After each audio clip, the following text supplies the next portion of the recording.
What does marriage truly mean in Buddhism? Is it a sacred bond, a social agreement, or a path to deeper understanding and compassion? In this video, we explore Buddhist perspectives on love, marriage, and family. From the wisdom of ancient teachings like the Sigalovada Sutta to the 5 moral precepts that guide relationships with respect, trust, and harmony. We'll also look at modern Buddhist wedding ceremonies, views on divorce, same-sex marriage, and more. Let's uncover how Buddhism helps shape meaningful relationships in today's world. The nature and purpose of marriage. The Buddhist tradition often sees marriage as a legal agreement between partners. It is not a religious duty. Buddhists generally follow the marriage laws and customs of their country. It is common to visit a temple or have a ceremony there after the legal ceremony has taken place. The Sigalovada Sutta offers guidance on how a couple should treat each other. The 5 moral precepts also offer guidance in this area of life. The 5 moral precepts are basic ethical guidelines in Buddhism meant to help individuals live a moral and peaceful life. They are not commandments but voluntary commitments that promote personal development, social harmony, and spiritual growth. These precepts apply to all people, including those in relationships like couples, and offer guidance for building trust, respect, and kindness. Here are the 5 moral precepts. 1. Refrain from taking life. This means not killing any living being, and instead practicing kindness, compassion, and respect for life. 2. Refrain from taking what is not given. Avoid stealing or being dishonest with possessions or responsibilities. It encourages honesty and integrity. 3. Refrain from sexual misconduct. This involves being faithful and respectful in relationships, avoiding harm or betrayal in romantic and sexual conduct. 4. Refrain from false speech. Speak truthfully, avoid lying, gossiping, or speaking harshly. This promotes trust and harmony. 5. Refrain from intoxicating drinks and drugs that lead to carelessness. Avoid substances that cloud the mind and can lead to harmful actions or neglect of responsibilities. In the context of a couple's relationship, these precepts encourage respect and non-violence. Precept 1. Honesty and shared responsibility. Precept 2. Loyalty and healthy intimacy. Precept 3. Truthful communication. Precept 4. Clarity and mindfulness in behavior. Precept 5. Together with teachings like the Sigalovada Sutta, the 5 moral precepts guide couples to build a relationship based on love, respect, honesty, and mutual care. The Sigalovada Sutta gives instructions on how men should treat their wives. In 5 ways should a wife be respected by a husband: by honoring, not disrespecting, being faithful, sharing authority, and by giving gifts. There are also instructions on how a wife should behave in a marriage. The wife so respected reciprocates in 5 ways: by being well organized, being kindly disposed to the in-laws and household workers, being faithful, looking after the household goods, and being skillful and diligent in all duties. However, many modern Buddhists would see the duties described as applicable to both partners in a marriage, regardless of their sex. The Buddha also taught the importance of friendships and that we are deeply interconnected with those around us. Therefore, many Buddhists would consider that relationships between family and friends help to build a healthy and stable society. A wedding ceremony in Buddhism. Ceremonies for blessing. Buddhist marriages vary from tradition to tradition. Some may be created by the couple themselves. Here's an example of a traditional Asian Buddhist wedding ceremony, blending cultural and religious elements commonly found in countries like Thailand, Sri Lanka, or Myanmar. The ceremony emphasizes simplicity, respect, mindfulness, and the spiritual connection between the couple. The ceremony is held in a Buddhist temple or a peaceful home altar space, beautifully decorated with flowers, candles, and images of the Buddha. The atmosphere is quiet, respectful, and sacred. 1. Arrival and offerings to the monks. The bride and groom arrive dressed modestly in traditional attire. Before the ceremony begins, they offer alms or gifts, such as food, robes, and flowers, to the monks as a sign of merit-making. The monks chant blessings, Pali verses, to purify the space and bring peace. 2. Homage to the Triple Gem. The couple kneels together and offers respect to the Buddha, the Enlightened One, the Dhamma, the teachings, the Sangha, the monastic community. They bow 3 times and light candles and incense at the altar. 3.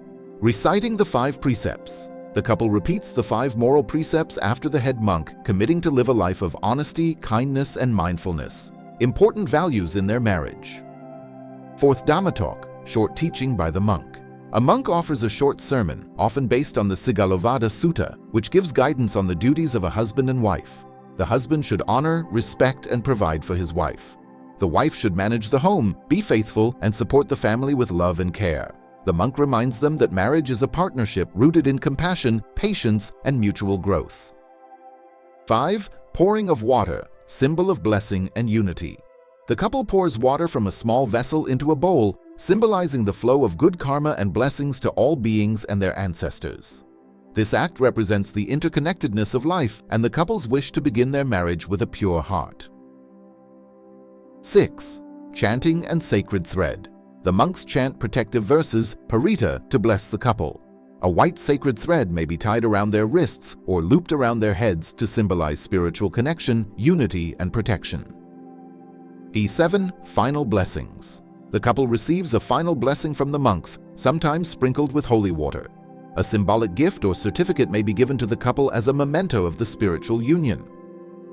8th celebration, optional. After the religious ceremony, a simple celebration or meal may follow, shared with family and friends, often accompanied by cultural music and well wishes. Divorce and remarriage. Buddhists tend to believe that if couple is unable to live in peace and harmony with each another, it is preferable for the marriage to be dissolved, thus avoiding further dukkha for them and their children. Too many people in the West have given up on marriage. They don't understand that it is about developing a mutual admiration of someone, deep respect and trust, and awareness of another human's needs. The new easy come, easy go relationships give us more freedom, but less contentment. Remarriage in Buddhism. Most Buddhists would see remarriage as an opportunity for a new relationship that provides support and happiness. I believe that at every level of society, the key to a happier and more successful world is the growth of compassion. Just as compassion is the wish that all sentient beings be free of suffering, loving kindness is the wish that all may enjoy happiness. Through the four sublime states, the Buddha taught that the mind of a Buddhist should focus on the ideal qualities of karuna and metta. Most Buddhists would consider it important to have karuna for those whose relationships have broken down, and to be glad for those who find happiness in a new close relationship. What does Buddhism teach about same-sex marriage? For many Buddhists, it is the ethical quality of the relationship, rather than the gender of the partners, that determines whether or not a relationship is ethical or not. Homosexuality is neither right nor wrong, it is just something that people do. Venadi, Master Xing Yun, Chinese Buddhist teacher. Sex before marriage and cohabitation. Many Buddhists believe sex outside of marriage is acceptable and do not consider marriage necessary. It would be important to them to avoid unskillful sexual behavior, for example, behavior which causes suffering because it is selfish, greedy, or dishonest. Such behavior would be a breach of the 5 moral precepts. However, other Buddhists may consider unmarried sexual relationships as unskillful and a breach of the 3rd moral precept.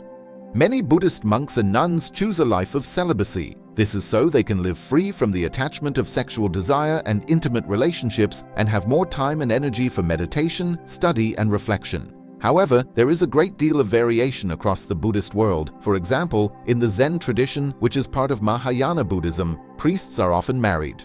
Adultery. Most Buddhists would consider adultery to be a breach of the 3rd moral precept because of the dishonesty and craving which is usually involved, and the suffering it causes to all those involved. This would also apply to unfaithfulness in relationships where couples are not married, not to be contented with one's own wife, and to be seen with harlots and the wives of others. This is a cause of one's downfall. Contraception. There are varying Buddhist views on the use of contraception. Many Buddhists argue that contraception should be used in order to limit the size of families or where it would be irresponsible to bring a child into the world. However, there are some Buddhists who believe that life begins at conception and therefore would disagree with certain types of contraception, arguing it goes against the 1st moral precept, preventing life from developing. What are the rules for marriage in Buddhism? The Buddhist tradition often sees marriage as a legal agreement between partners. It is not a religious duty. Buddhists generally follow the marriage laws and customs of their country. It is common to visit a temple or have a ceremony there after the legal ceremony has taken place. The roles of men and women. The Buddha taught that men and women were equally capable of developing the compassion and wisdom of enlightenment, and the early scriptures record him teaching both genders, whether monastic or lay. However, there are many examples of inequality within Buddhism. For example, in some Buddhist traditions, women are ordained to a lower level than monks. Some Buddhist teachers, such as Ajahn Brahm, a Theravadin monk in Australia, have broken with tradition by ordaining women to the same level as men. Other leaders have created new traditions without monks or nuns, such as Sangharakshita, founder of the Triratna Buddhist order. Members of this order all have the same ordination, regardless of gender and whether they are in sexual relationships or choose to be celibate. Responsibilities within the family. When members of the family love and respect one another, the home will be as beautiful as a flower garden. But if they are constantly in conflict with one another, the home becomes like a garden after a storm. When discord arises within the family, its members should ask themselves whether they have shown concern for each other by carrying out their respective responsibilities, whether as a parent, child, husband, or wife.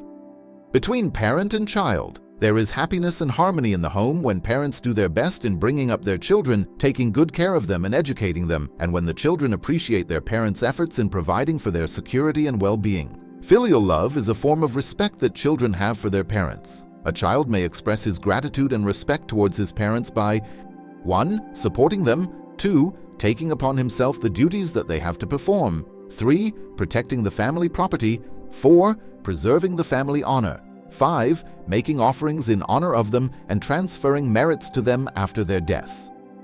The feeling of parents towards their children is one of tender compassion. Parents protect their children and wish them well. Parents can guide and help their children by 1. Restraining them from unwholesome behavior, 2. Teaching them moral values, 3. Providing for their education, 4. Helping them to make a good marriage, 5. Letting them inherit the family wealth at a proper time. Between husband and wife marriage is a partnership that allows the husband and wife to share their individual strengths and talents. As husband and wife form the nucleus of the family, a harmonious and successful marriage contributes to the stability and happiness of the family as a whole. An ideal marriage can be achieved if a husband shows love and respect for his wife by 1. Being courteous to her, 2. Appreciating her, 3. Being faithful to her, 4. Sharing authority with her in family matters, 5. Giving her presents. In return, the wife should reciprocate with love and respect for her husband and assist him by 1. Managing the household well, 2. Being hospitable to his friends and relatives, 3. Being faithful to him, 4. Taking care of the wealth of the family, 5. Being industrious in her work.